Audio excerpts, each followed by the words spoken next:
આપણે લાસ્ટ વિડીયોમાં મહાસાગરો અને ખંડો વિશે વાત કરી. હવે આપણે મહાસાગરો વિશે વાત કરી તો હવે આપણે ખંડો વિશે વાત કરીશું. તો કે ખંડ કેટલા? તો કે 7. તો કે ઉત્તર અમેરિકા, દક્ષિણ America, Europe, Asia, Africa, Australia અને એન્ટાર્કટિકા.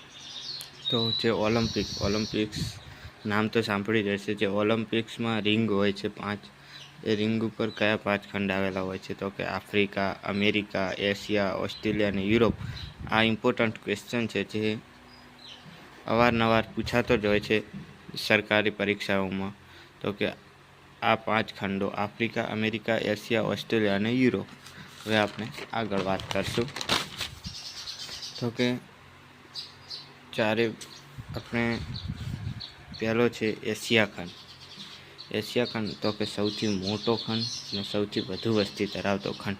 આ આઈએમપી ક્વેશ્ચન છે અને સહેલો ક્વેશ્ચન પણ છે. ક્ષેત્રફળ લગભગ 44.5 મિલિયન કિલોમીટર. સૌથી ઊંચું શિખર કયું? તો કે માઉન્ટ એવરેસ્ટ. અને મુખ્ય દેશો છે તો કે ભારત, ચીન, જાપાન અને રશિયા. રશિયામાં ઇમ્પોર્ટન્ટ તો કે જે યુરોપ. રશિયા 2 ખંડમાં આવેલું છે, યુરોપ અને એશિયા. તો કે યુરોપમાં મોસ્કો અને પશ્ચિમ ભાગ, અને એશિયામાં સાઇબિરિયા, જે 75% જેટલો ભાગ હોય છે. અને લાંબી નદી યાંગત્ઝે. જે ઇમ્પોર્ટન્ટ ક્વેશ્ચન. બીજો ખંડ છે આફ્રિકા. તો કે એમાં નદી નાઇલ, રણ સહારા અને ગરમ ખંડ. આ ઇમ્પોર્ટન્ટ ક્વેશ્ચન છે. સહારા રણ આવેલું છે, નદી નાઇલ આવેલું છે અને ગરમ ખંડ છે. ત્રીજો નોર્થ અમેરિકા. તો કે એમાં કયા કયા દેશો આવેલા? કારણ કે 2 અમેરિકા છે, નોર્થ અમેરિકા અને સાઉથ અમેરિકા. એટલે કે ઉત્તર અમેરિકા અને દક્ષિણ અમેરિકા. તો કે નોર્થ અમેરિકામાં USA, કેનેડા, મેક્સિકો. સૌથી મોટું તાજા પાણીનું સરોવર તો કે લેક સુપેરિયર. નોર્થ અને સાઉથ અમેરિકા પનામા કેનાલ જોડે છે. આ ઇમ્પોર્ટન્ટ ક્વેશ્ચન. મોસ્ટ ઓફલી આવા ક્વેશ્ચન આવતા હોય છે જે બાળકોને કન્ફ્યુઝ કરી નાખે છે. સાઉથ અમેરિકામાં શું? તો કે એમેઝોન રેઇન ફોરેસ્ટ. અહીંયા કન્ફ્યુઝન થઈ શકે છે કારણ કે નોર્થ અને સાઉથ અમેરિકામાં કન્ફ્યુઝન થઈ શકે છે, એટલે ધ્યાન રાખવું. સૌથી મોટી પર્વતમાળા એન્ડેસ. અને દેશ કયો? બ્રાઝિલ. સાઉથ અમેરિકામાં બ્રાઝિલ.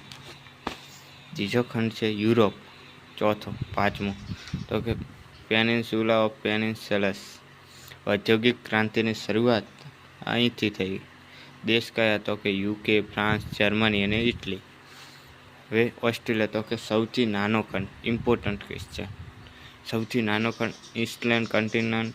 મુખ્ય શહેર તો કે સિડની. ઓસ્ટ્રેલિયા. ઓસ્ટ્રેલિયા એક દેશ પણ છે અને ખંડ પણ છે, સૌથી નાનો ખંડ છે.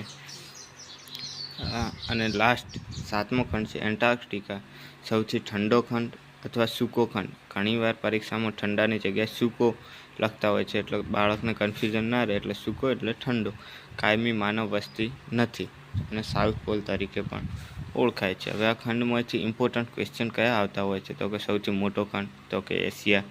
સૌથી નાનો ખંડ તો કે ઓસ્ટ્રેલિયા. સૌથી ઠંડો ખંડ તો કે એન્ટાર્કટિકા. સૌથી વધુ વસ્તી ધરાવતો ખંડ તો કે એશિયા. નાઇલ નદી ક્યાં આવેલી છે? તો કે આફ્રિકા. એમેઝોન જંગલ કયા ખંડમાં? તો કે